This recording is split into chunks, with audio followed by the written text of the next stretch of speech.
The lake rested at the heart of the town, its surface calm, its waters deep, its edges ringed with reeds that swayed like watchful sentinels. The year was 1874, and for as long as the elders could recall, the lake had been a place children were forbidden to go near. It was not written law, but a spoken command passed from parent to child, reinforced not with reason, but with fear. Mothers told their sons to keep to the meadows. Fathers warned their daughters to play only where the church bell could be heard. The children never questioned why the lake was out of reach, but the silence around it became part of the town's rhythm. An absence felt more than understood. People in the market whispered when a stranger asked about it. They would smile politely, shrug, and speak of accidents. Fishermen lost to sudden storms, a young woman who slipped while washing clothes. Stories of tragic chance scattered across decades, retold until they sounded ordinary.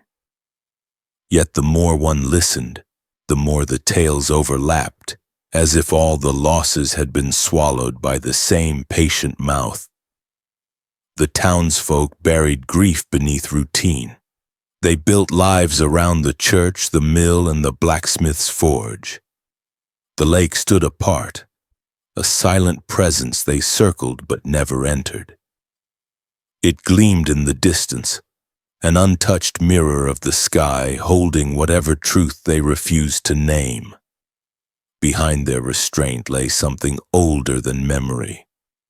Some claimed the silence began after a fire that swept through the schoolhouse generations ago, the flames so fierce they lit the waters blood red. Others insisted it dated further back, to when the land was cleared of forest and settlers first saw shapes moving beneath the waves at dusk.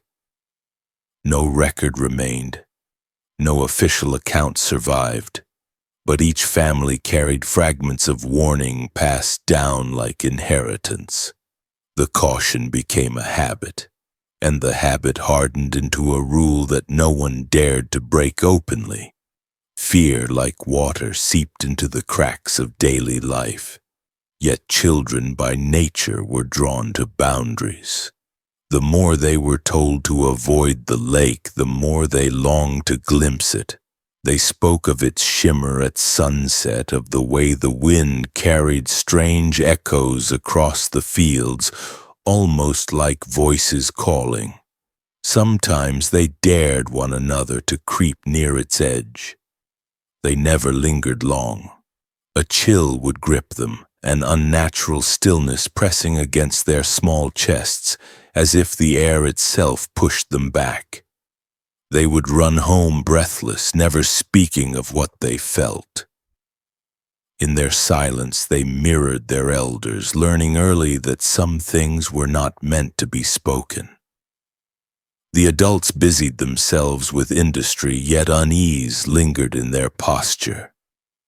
At night, shutters were drawn tight and lanterns were left burning longer than needed. When the wind carried ripples from the water into town, dogs whimpered and hid. Once a farmer's horse returned from pasture, foaming at the mouth, its eyes wild with terror, refusing to go near the shoreline again. The townspeople whispered of spirits, of curses, of the water itself hungering for the living. Still, no one confronted the truth aloud. To question the silence was to invite it closer. The preacher told his congregation that temptation lay beyond the shore, that God had marked the water as a place not meant for the faithful. His words found easy purchase, for people wanted a reason, any reason, to explain what their hearts already felt. But beneath the sermons and whispers, another presence watched. Something calculated, patient, and human. A mind that understood how fear cloaked evil better than shadows. While families spoke of spirits, one man observed and planned, seeing in the lake not a warning but an opportunity. He knew the silence of the town would protect him more than any hiding place. He knew that when the time came, no one would name him, because naming meant breaking the unspoken pact of fear. The town believed the lake was cursed. They could not imagine the curse walking among them, smiling, teaching, waiting. Innocence was the mask that evil wore best, and in this quiet town, where no one dared to speak of what lurked, that mask would soon find its perfect stage. When Mr. Calder arrived in the lakeside town, he did not draw suspicion. He came with tidy luggage, a recommendation from a distant school board, and a manner so courteous it seemed rehearsed. His shoes were polished, though the roads were muddy, and his speech was plain yet careful, measured like a man who valued control in every syllable. The townsfolk welcomed him with warmth, relieved to have a new teacher to guide their children, for education was scarce in the region, and parents longed for someone who would instill order where curiosity had always run wild. Calder promised just that, and his smile, steady and practiced, won their trust without effort. He settled in quickly. The small schoolhouse became his domain, a space he kept spotless, chalk-aligned, with desks perfectly arranged in rows, each slate wiped clean before the next morning's lesson. He spoke of discipline as if it were kindness, of repetition as though it were love. The children followed his rules because he never raised his voice, never lifted a hand, but rather carried a stillness that made disobedience feel dangerous without explanation. The parents admired him. At Sunday gatherings, they spoke of how lucky they were to have found such a man of structure, a man who seemed almost devoted to their children's betterment. No one noticed that beneath his mild tone lay an obsessive hunger, one that did not belong to education but to something colder, something that studied not for knowledge but for control. Calder spent evenings walking through town, greeting neighbors and nodding respectfully to elders. Yet behind his eyes calculation stirred. He memorized the gait of each child, the way one boy tripped often, the way a girl stuttered under pressure, and the one who stayed behind when dismissed, too timid to leave first. Weaknesses in others were curiosities to him, each one a thread he could tug when the time was right. He carried a small notebook in his coat pocket, and though no one saw its pages, it was filled with names, details, and sketches. He was not teaching lessons, he was recording subjects. At night, when the schoolhouse emptied and the oil lamp burnt low, Calder lingered. He would sit at his desk in silence, the empty benches before him like an audience of ghosts. He imagined the children in those seats, quiet, breathing in unison, their little hearts pulsing with fear instead of thought. Fear was to him the purest lesson. It stripped away rebellion. It bent the will more thoroughly than knowledge ever could. He believed order was only possible when fear lived beneath it, and he believed he was the one meant to create that order. Behind his smile was a mind that worshipped structure, but not for harmony, for control, for domination, for ritual. To the townspeople, Calder seemed almost saintly in his patience. He praised obedience, rewarded punctuality, and admired silence. But to those who watched closely, something in his stillness was unsettling. He stared too long when a child trembled under his gaze, as if savoring the moment. He lingered at the edge of the lake during his walks. his eyes fixed on the water's dark surface, his expression unreadable. The locals assumed he was a man who appreciated the quiet beauty of nature. In truth, the lake stirred him for reasons far darker. Its depths suggested a stage large enough for his designs, a place where order and silence could be tested without interruption, where children could be reshaped into perfect vessels of fear, where he could see how far endurance stretched before it broke. Some parents whispered of his strictness, but their worries faded when they compared him to past teachers who had abandoned the town or drunk away their wages. Calder never faltered, never strayed, never revealed weakness. He ate little, drank less, and kept his routine exact, as if his life itself were a ritual. Even his gestures were deliberate, the way he straightened a crooked chair, the way he wiped a slate twice when once would do. To many it was admirable discipline. To him it was devotion to control so absolute that chaos itself seemed sinful.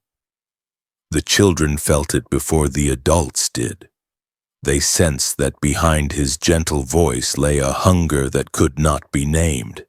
They did not know why their stomachs clenched when his hand rested on a shoulder too long, or why their skin prickled when his gaze lingered after a lesson ended. They only knew that in his presence they became acutely aware of themselves, aware of their faults, their hesitations, their smallest weaknesses, as though he was already pulling them apart in his mind. Calder smiled, always smiled, and that smile was the mask behind which his rituals grew. For he was not here to teach. He was here to study, to experiment, and soon to act. Calder began to shift his lessons outward, drawing the children from the dim schoolhouse into the open fields and toward the water's edge. He spoke of nature as a book that could teach more than chalk or ink, and the parents, eager to see their children engaged, approved. They watched from afar as the children laughed and played in circles on the grass, their voices rising in harmony against the rustling reeds. To the adults it looked harmless, even wholesome. Yet Calder's eyes were not on the joy of play, but on the ways fear flickered just beneath it. He arranged games that tested silence, games where the children were told to hold their breath, to hide without moving, and to walk in lines so precise they resembled a funeral procession. He called it discipline, but in truth he was measuring compliance, watching how long each child obeyed before nerves broke. The lake loomed behind them, its dark surface shifting with faint ripples. Calder positioned the children so the water was always in their sight, a backdrop they could not ignore. He watched the smallest ones glance nervously toward it, instinct pulling them back through his voice coaxed them forward. For him, their unease was not weakness, it was proof of what he already knew. The lake carried weight, an inherited fear that could be harnessed. Each lesson was a rehearsal, each round of play a subtle conditioning. When he told them to step closer to the reeds, their hesitation thrilled him. He saw how dread battled obedience, and he smiled at the quiet victories of obedience winning. The parents, standing at the edge of the meadow, praised him for finding ways to make learning enjoyable.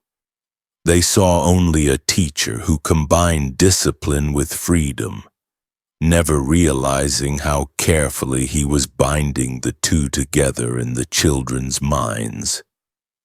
Calder understood the power of appearing gentle while shaping something cruel.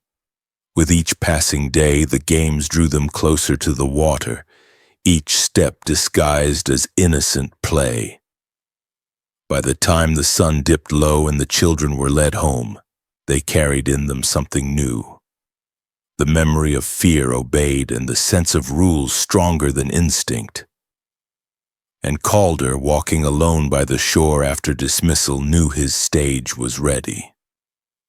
Elias was a quiet boy, the kind who lingered at the back of the group, following rather than leading, his steps always a fraction behind the others. Calder had noticed him early, marked the way he obeyed without question, yet never quite fit among his peers. It was not weakness Calder saw, but pliability, a child who could be bent and shaped without much resistance. When the games by the shore grew bolder, Elias was the one Calder guided to the front, coaxing him closer to the reeds, praising his bravery while the others hesitated. Elias flushed at the attention, too young to know it was not admiration but selection. On a late afternoon when the sky hung low, with heavy clouds, Calder dismissed the other children early and kept Elias behind.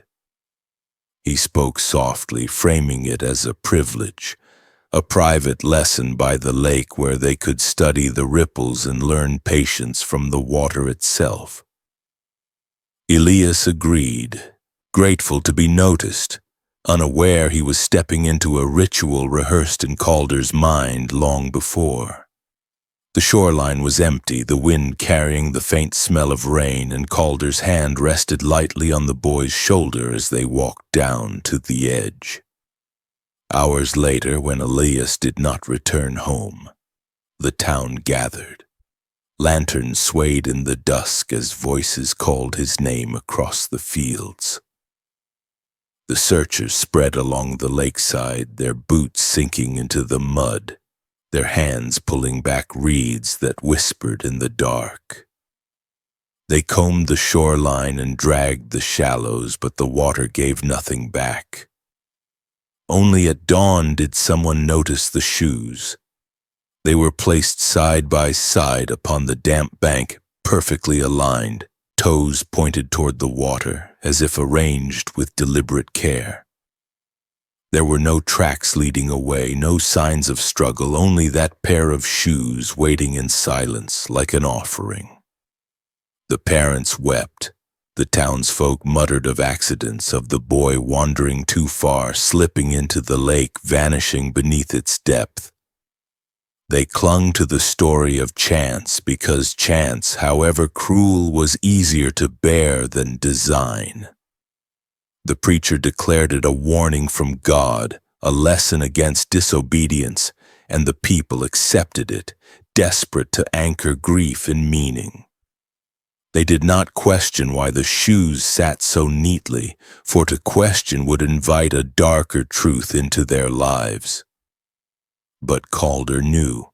He stood among the mourners, his face solemn, his hands folded in sympathy, while inside his mind a new current stirred. The ritual had been simple, an exercise in control, in watching fear flower in the boy's eyes before the water closed in. Calder had sought not chaos but silence, not violence but stillness. To him, Elias was no victim but the first subject, the first proof that the lake would keep his secrets if he gave it something in return. The arrangement of shoes was not an oversight but a signature, a mark left for himself, to savor the precision of the act. As the search waned and the town resigned to grief, Calder felt no remorse, only fascination. He had tested the boundary and found it unguarded. The silence of the town and the fear of the water all worked in his favor. Elias had not simply disappeared. He had been taken into the order Calder was building, an order hidden behind gentleness and ritual. One child was gone, and no one dared look in the direction of the man who watched them with patient eyes. Calder's mind was not driven by impulse but by calculation. What appeared as gentleness in public was the mask of a man consumed by a private obsession. For him, suffering was not an accident but an art, and he sought to refine it the way others refined scripture or song. He believed true control over a soul could not be achieved through death alone, for death was swift, final, and careless. To Calder, real mastery was in keeping someone alive while making them wish for silence deeper than death itself. The lake became his laboratory, its waters both shield and instrument. At night he brought his chosen victims to its edge, never with noise, always with the calm precision of ritual. The water was cold even in summer, and he had studied the way the body reacted to its bite. He knew how the muscles stiffened, how shivers escalated into convulsions, how the skin turned waxen and the breath came shallow until consciousness faltered. Calder did not let them drown. He watched the brink of it, waited for the moment when the body seemed ready to collapse, then pulled them back, cradling them as though in mercy. He revived them slowly, pressing the water from their lungs, forcing air back into their trembling chests, listening to the gasps that were half gratitude, half horror. And when their eyes fluttered open, when they realized he had saved them only to return them to the lake, that was when his fascination deepened. He repeated the ordeal not once but many times, pacing it with an almost scientific patience. The child would be submerged until their limbs went numb, then revived, only to be plunged again. Each cycle wore down the will, eroding resistance until even the instinct to fight became a distant memory. Calder believed this cycle of terror and reprieve revealed a deeper truth about the human spirit, a truth hidden beneath ordinary life. Survival itself became the cruelty, for in forcing them to cling to breath while knowing it would only lead to another descent, he made them complicit in their own torment. The townsfolk saw none of this. They saw only Calder walking the paths at dawn, his clothes neat, his expression composed, while within his mind he catalogued each experiment in detail. He noted how long before the body entered paralysis, how long before the eyes rolled back, and how long before the faint spark of life could be coaxed into returning. To him, these were not children but vessels, each one revealing how close the line between living and silence truly was. He believed silence was not simply the absence of sound, but the breaking of will, the moment when the self no longer resisted but surrendered completely. That moment was what Calder sought above all. And as he perfected his methods, the lake itself seemed to conspire with him. Its surface reflected only the sky, never the horrors beneath. The reeds whispered in the wind but told no secrets. The town feared the water, yet their silence became his shield, just as the lake became his stage. Calder's method was working. He had turned the most basic act of survival into a weapon, and in the stillness of the lake, he was teaching silence one child at a time. Beneath the schoolhouse, behind a narrow wooden door disguised by stacked crates, Calder found the place where his lessons could deepen without interruption. The cellar had once stored grain and coal, but it had been abandoned for years, its walls damp and its floor uneven with stone. To most it was a place of decay, but to Calder, it was a sanctuary, a hidden chamber where silence could be sculpted. He cleared the space methodically, sweeping dust, patching leaks, and building what he called his study of silence. The work itself became ritual, each nail driven with care, each beam set in place with patient devotion, as though the cellar were not simply a room, but a shrine. In the center he placed iron cages, each small enough to confine a child without room to stretch. He crafted them to hold shallow pools of water, a depth calculated not to drown but to submerge, to numb the skin and force the body into trembling endurance. He experimented with valves and buckets, adjusting the flow so the cages filled slowly, forcing the child to experience the creeping terror of rising water inch by inch. The cruelty lay not in the swiftness of death, but in the prolonging of fear. The knowledge that air still existed but could not be reached without obedience to his rhythm. Calder did not scream at them or strike them.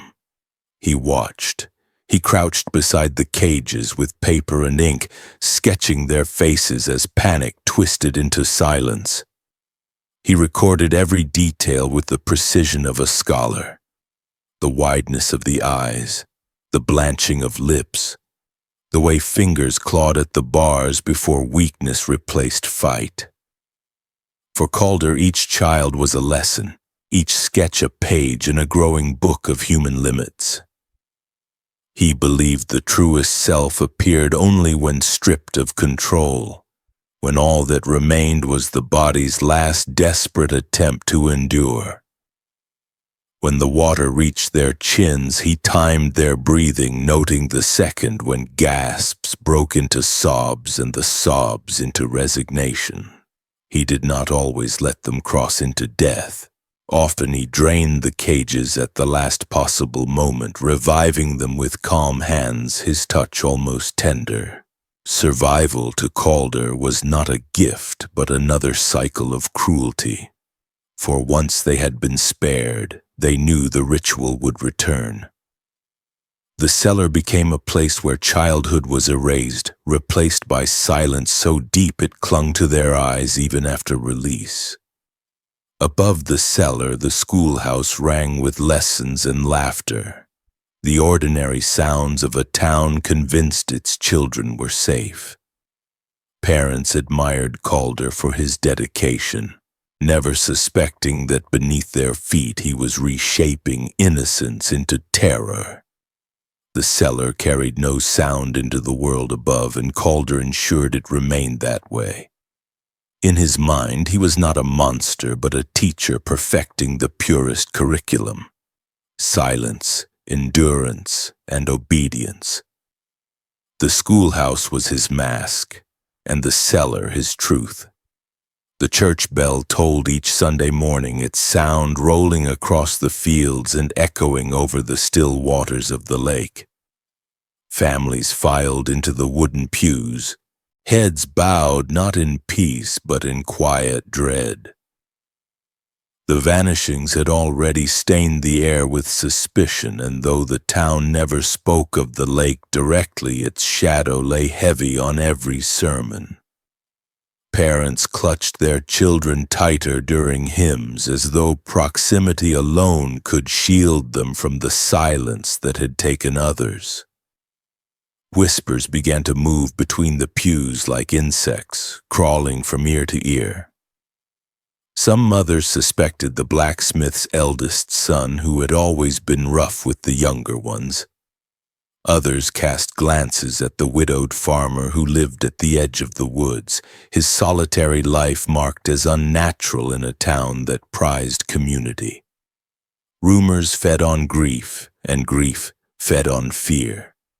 Accusations never bloomed into words spoken aloud, but they festered in looks, in silences, in doors shut too quickly.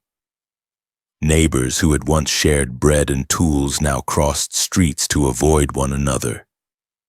Trust decayed in the shadow of unanswered disappearances.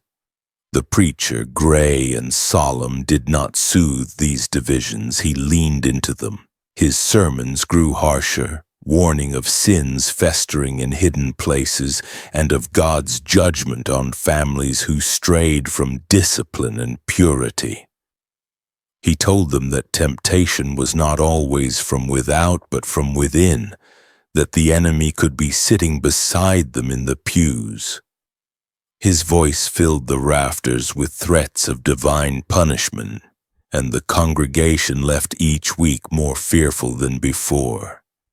In this, the preacher believed he was guarding his flock, but in truth he was feeding the soil in which Calder thrived. Calder sat among them, his head bent, his hands folded with humble devotion. He listened without shifting, his face composed, his presence unremarkable. The people saw him as a man of steadiness, a figure who had stepped in to guide their children when others faltered. No one thought to question him. When suspicion roamed the town, it passed over him like water over stone. His silence was mistaken for virtue, his discipline for care. While neighbors accused one another, Calder absorbed every word, savoring how fear consumed them while leaving him untouched.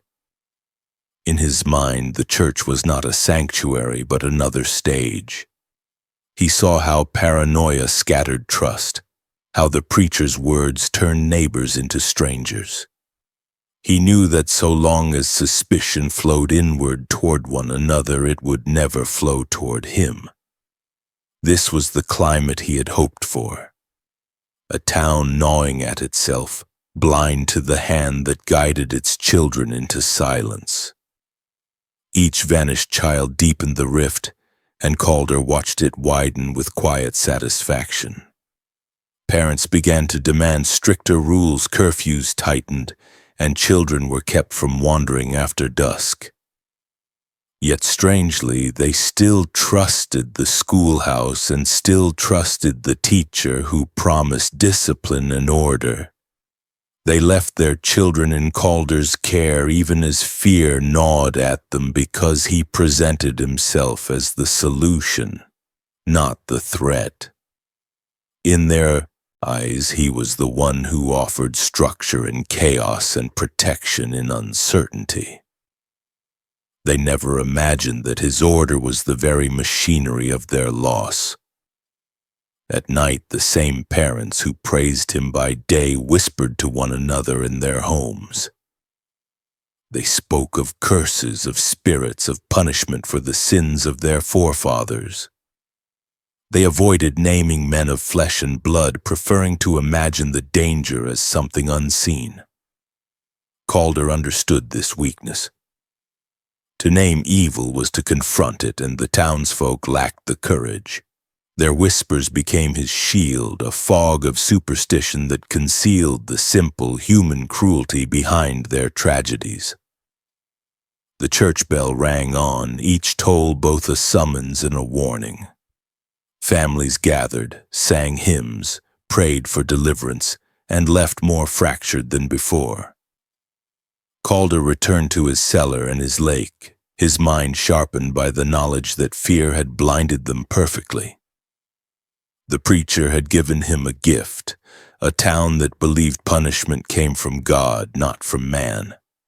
And as long as they looked to heaven for answers, they would never dare look into the calm, smiling face of the teacher seated quietly in their midst. Annalise was the blacksmith's daughter, strong for her age, her hands already calloused from helping in the forge. She was not timid like Elias, not shy like the others Calder had chosen before. She was outspoken, stubborn, and unwilling to sit still in his lessons, and he watched her with a fascination that burnt sharper than any iron her father bent on the anvil. In her defiance he saw a challenge, an interruption to the order he had been so carefully building. For Calder, disorder was not to be ignored but corrected. Her disappearance, when it came, would not be hidden like the others. It would be a statement, a symbol carved into the fabric of the town's silence. She vanished on a Sunday evening after the bells had rung and the hymns had faded. The townsfolk searched the paths and meadows, the forge and the riverbanks, but the girl was gone as though erased. Her father pounded iron through the night, sparks leaping from the hammer's strike as if fury alone could force her back. The town gathered lanterns, retraced steps, and begged for signs. But Calder, calm and quiet, joined their search with solemn eyes, carrying the same lantern light he had lit many times before, all the while knowing where she truly was. Weeks passed before she was found. A hunter, tracking deer through the woods, stumbled upon a hollow tree split by age. Inside, nailed upright against the rotting bark, was the body of Annalise. Her eyes were closed as though in unnatural sleep, her arms stretched outward as if bound to an invisible cross. Her lungs, when examined, held no water but were instead filled with ash. The townsfolk would later recognize the source. Pages of hymnals torn from the church, burnt, ground into dust, and forced into her body until every gasp of air became worship twisted into suffocation. The discovery tore through the community like fire. This was no accident, no wandering child lost to the lake. This was a ritual, an act staged with cruel intention. Parents wept in horror, while the preacher thundered of punishment for sins, calling it a divine reckoning for their disobedience. But beneath the sermons, whispers of human hands spread. Some said it was witchcraft, others claimed the work of the devil himself. But none dared to suspect the man who had walked among them with calm discipline. The teacher who had stood with lantern in hand as though grieving beside them. Calder's escalation was not impulse but design. He had chosen Annalise precisely because she resisted him, because she spoke when others were silent, and because her will stood as defiance against his method. In her he saw the perfect subject to break and reshape into a symbol. The ash was not random cruelty, but a message, silence through smothering, obedience through the crushing of voice.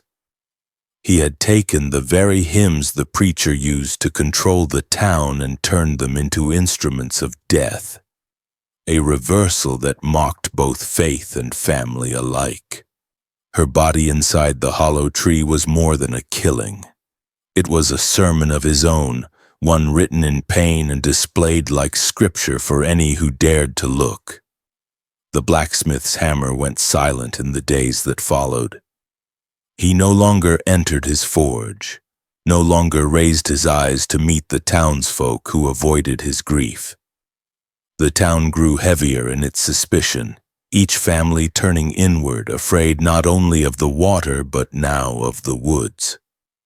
Yet Calder walked untouched, the mask of gentleness still firmly in place, his posture humble, his words measured. In the cellar beneath the schoolhouse, he sketched Annalise's final form, noting the way her body bent, the way ash clung to her lips and the way silence radiated from her stillness. To him it was not murder but a completed lesson, the escalation of ritual from experiment to declaration. And in the quiet that followed her burial, Calder felt no fear of discovery, only the deep satisfaction of a man who had moved from study into doctrine. Annalise had been transformed from child into symbol, and through her, his order had grown. The town grieved, but Calder thrived, hidden still in plain sight. When Annalise was found in the tree, the town's panic shifted from whispers to open desperation. The lake, once avoided in silence, now drew the attention of searchers who feared more horrors lay beneath its surface.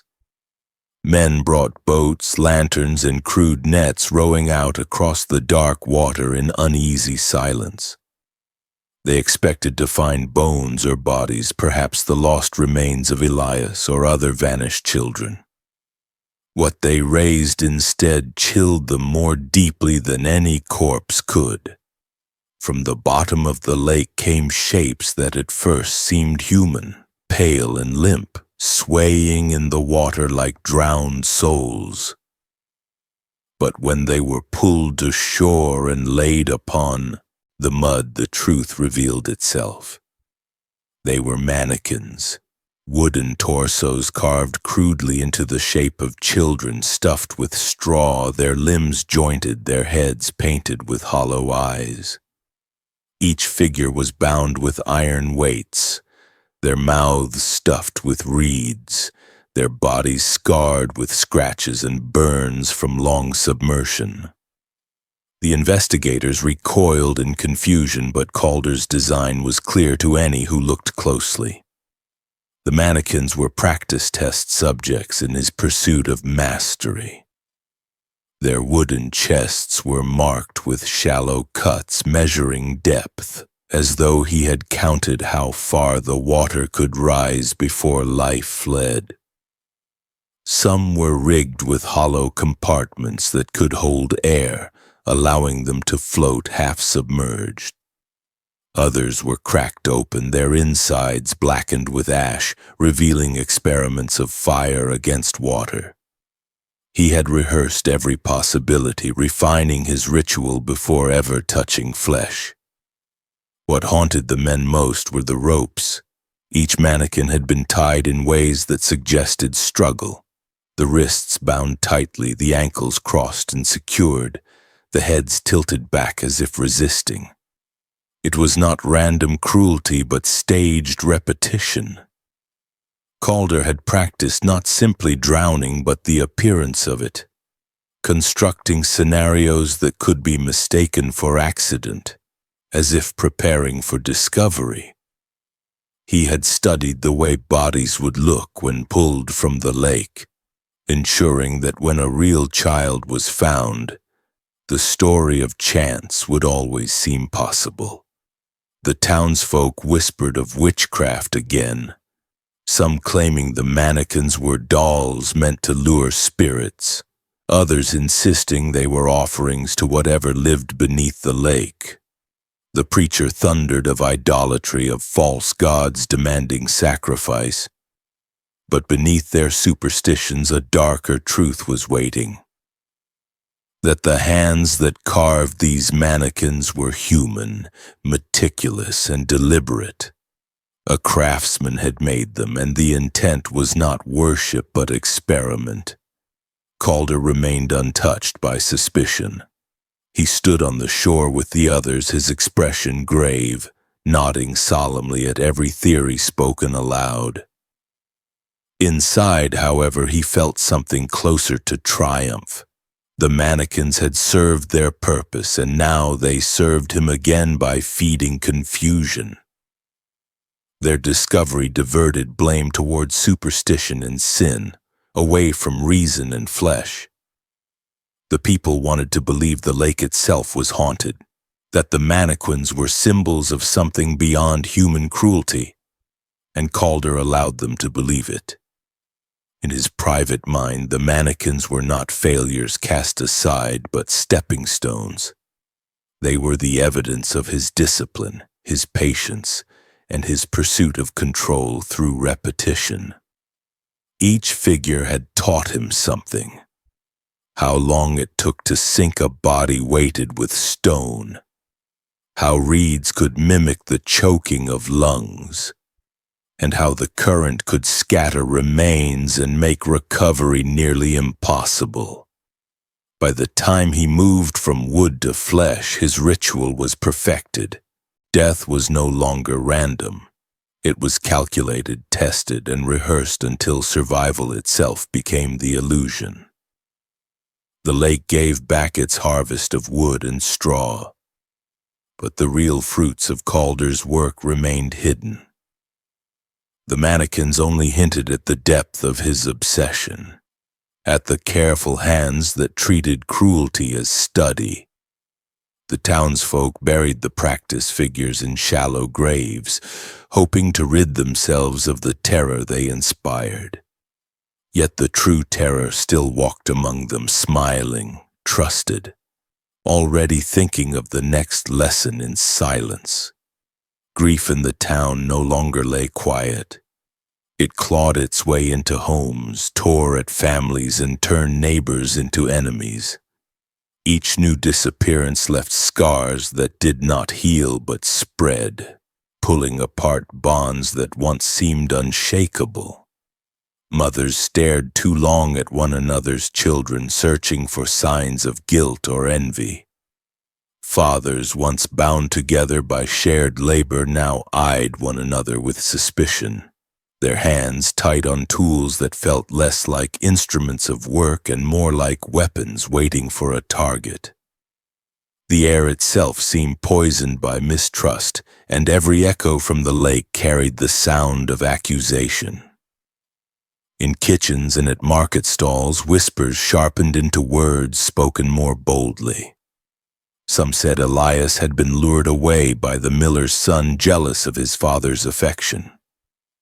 Others muttered that Annalise's father, broken by grief, must have hidden a secret too dark to speak of, a punishment visited upon his own house.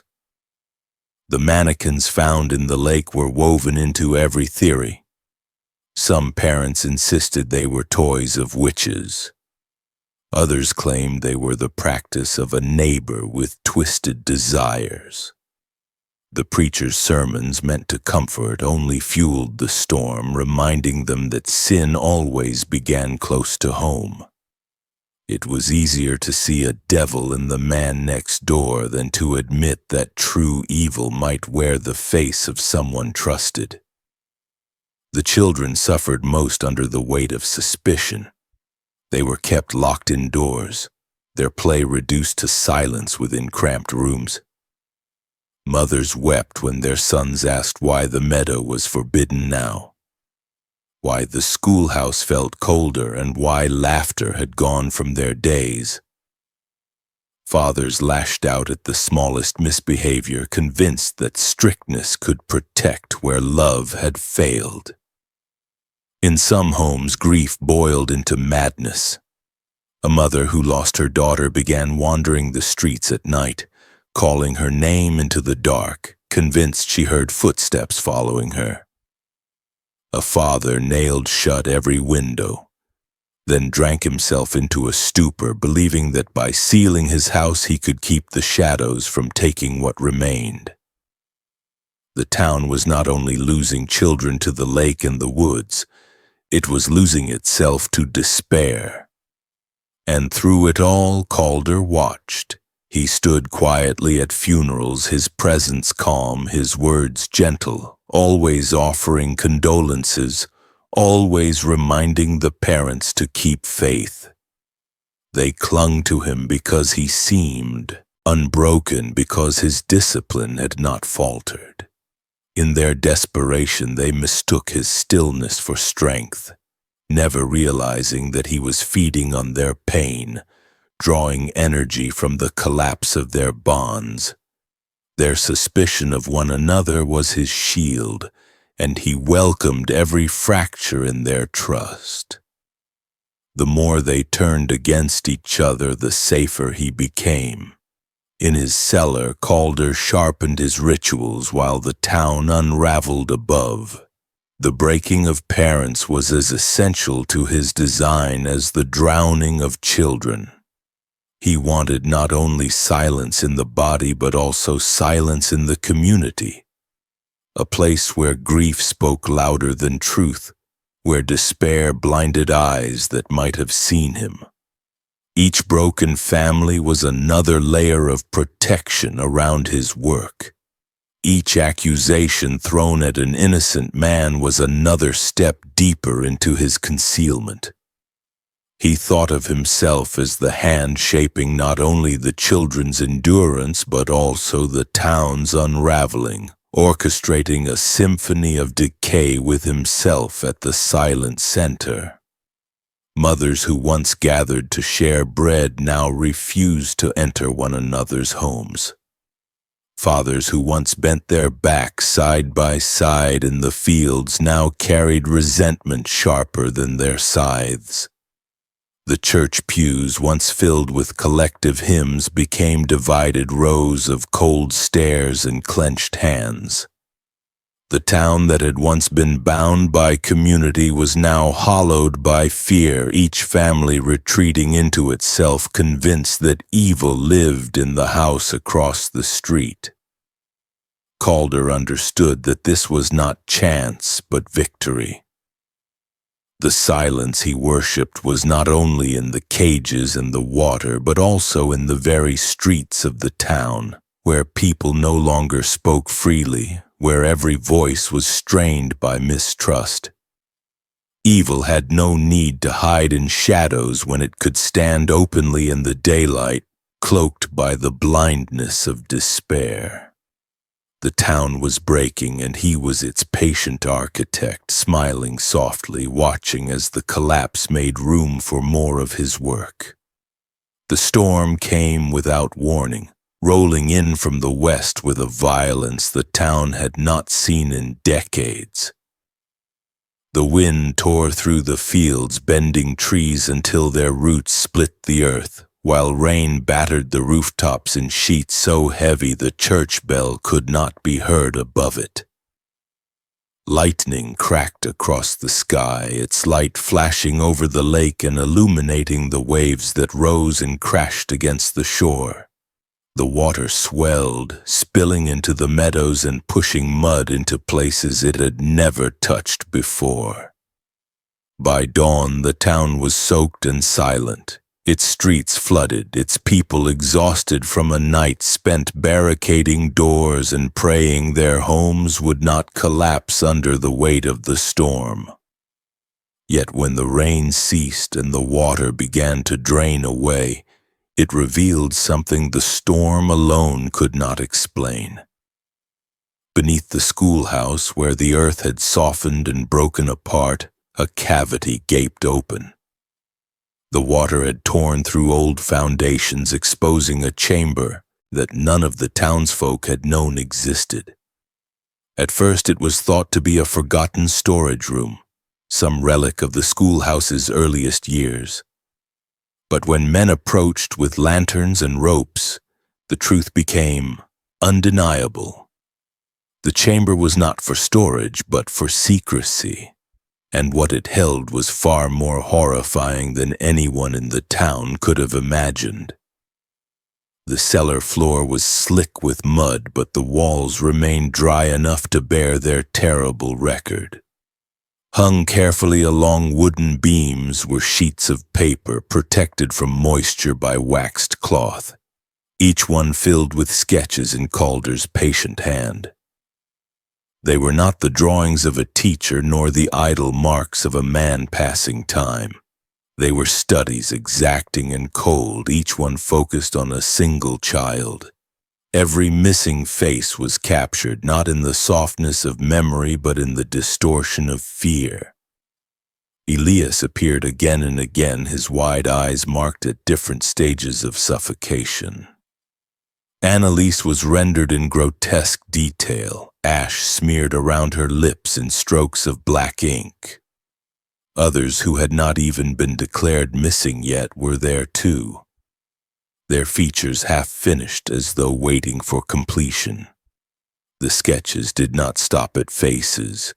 Some sheets contained diagrams, timed sequences of breath and silence, and marks on paper that counted heartbeats until stillness overtook them. Others showed cages filled with water at different levels, bodies contorted in their iron frames and expressions captured with almost loving care. There were notes scrawled in margins, observations of endurance, calculations of how long the body could remain conscious in cold water, and measurements of the moment when panic shifted into resignation. The townsfolk stood staring at the walls, their lantern light trembling as though the flame itself recoiled from what it illuminated. In the center of the chamber sat a wooden desk, and upon it lay the final record, a book bound in leather filled with drawings more meticulous than all the others. It was Calder's archive, his scripture, his testament. Each page described not only the methods of his cruelty but also his reasoning, written in the same calm, disciplined script with which he had once taught their children letters. He wrote that silence was purity, that obedience was perfection, and that fear was the only true teacher. He called his work the study of silence, and he signed each entry as though sealing a covenant with himself. The words revealed a man who did not believe he was a murderer but a craftsman, shaping the human spirit into something new through ritualized suffering. By the time the townsfolk stumbled back into daylight, their hands shaking, their faces pale, Calder was gone. His home stood empty, his bed unslept in, his possessions stripped to nothing.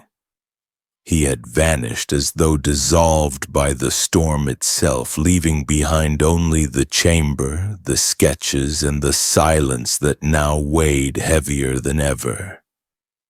The preacher tried to rally them, declaring that God had driven the serpent from their midst, but even his voice cracked beneath the knowledge that the serpent had left of his own choosing. Calder had not been caught or punished. He had walked away, unseen, unchallenged, shielded by the very trust that had once made him untouchable. The parents who had once accused one another now stood together in ruin, but it was too late. They had been blind, and their blindness had been Calder's mask. They realized now that the man they had trusted most had been watching them all along, learning from their silence, hiding behind their fear. The storm had unmasked his chamber, but not him. His body was absent, his smile gone, and his presence vanished into the night with no trail left to follow. Only his record remained, a catalogue of horror so precise it mocked the very idea of innocence. That morning the lake lay still again, its surface smooth as glass, reflecting the wreckage of the storm above. But beneath the reflection lived the knowledge that evil had walked their streets, had sat beside them in church, and had guided their children with a gentle hand while preparing their destruction. The chamber beneath the schoolhouse was not merely a discovery, but a wound, one that would never heal. Calder had built his doctrine in silence, and in silence he had slipped away, leaving the town with nothing but drawings of their children, and the unbearable truth that they had never known him at all. The storm had passed, and the chamber beneath the schoolhouse was sealed with heavy boards. But the memory of what was found inside lingered like a sickness that no one could cure. Life in the town did not end, but it changed forever. The marketplace reopened, the forge rang again, and the church bell tolled as it always had. Yet everything carried a weight it had not before. Parents walked their children to the schoolhouse but never left them there alone. Teachers who followed Calder were kept under watch, their lessons inspected and their movements monitored. A law was quietly passed forbidding unsupervised instruction, though no one spoke aloud the reason why. It was easier to claim it was to protect learning than to admit it was to keep out the shadow of a man they had once trusted. Fathers who once relied on the labor of their sons in the fields began to keep them closer, insisting that children should not toil in places where watchful eyes could not reach. Restrictions were made against child labor in the name of safety. Though everyone understood it was not the soil or the mills they feared, but the quiet figures who might walk among them with false gentleness. What Calder had done could not be erased, but it could be buried beneath new rules. rules that reshaped the rhythms of their lives even as they refused to speak his name. Mothers whispered to one another in private but never in public about the cellar and the sketches. They knew their children's faces were recorded there, and some could not bear the thought that the image of their son or daughter existed in that book, a twisted portrait catalogued in terror. The preacher advised them to forget, to let God take the memory as he had taken the man. But forgetting was impossible. Fear does not fade when ordered to. It seeps into routines, reshaping every action until silence itself becomes part of survival. At the edge of the lake, where reeds swayed with the same indifference as before, the townsfolk built a memorial. They gathered stones from the fields, carved them with care, and raised them into a wall that faced the water. Upon it were etched the names of the lost, yet the wall was incomplete. Some names were missing, for some children had vanished without certainty, their families too afraid to admit what had been done to them. Others resisted carving the names at all, as though writing them in stone would give Calder victory, acknowledging what they had allowed to happen under their eyes. The memorial stood as both defiance and confession, a place of mourning that revealed as much about silence as it did about grief. Children grew into adults under the weight of these absences, raised in a town that warned them to be cautious but refused to tell them why.